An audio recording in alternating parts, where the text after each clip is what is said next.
દેવગઢ બારિયા નગરપાલિકાની 6 બેઠકો પર આવતીકાલે યોજાશે પેટા ચૂંટણી.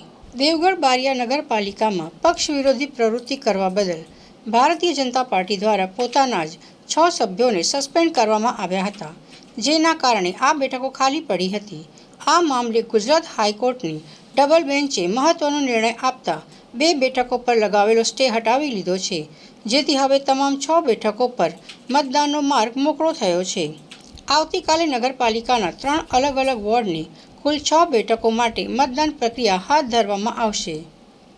વોર્ડ નંબર 1 અહીં 1 બેઠક માટે ભાજપ, કોંગ્રેસ અને અપક્ષ ઉમેદવાર વચ્ચે ત્રિપાંખીયો જંગ ખેલાશે.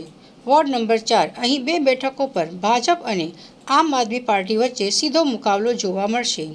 વોર્ડ નંબર 5 અહીં 3 બેઠકો પર ભાજપ અને કોંગ્રેસના ઉમેદવારો સામસામે મેદાનમાં આવશે. આ પેટા ચૂંટણીને શાંતિપૂર્ણ માહોલમાં સંપન્ન કરાવવા માટે સ્થાનિક વહીવટીતંત્ર તમામ તૈયારીઓ પૂર્ણ કરી દેવામાં આવી છે.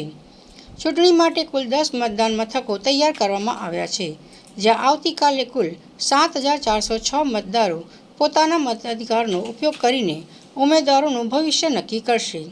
સુરક્ષા વ્યવસ્થાને ધ્યાનમાં રાખીને પોલીસ કાફલો પણ તૈનાત કરી દેવાયો છે. તમામ નજર હવે આવતીકાલે થનારા મતદાન અને ત્યારબાદ આવનારા પરિણામો પર રહેશે કે દેવગઢ બારિયાની જનતા કોના પર પોતાનો વિશ્વાસ વ્યક્ત કરે છે.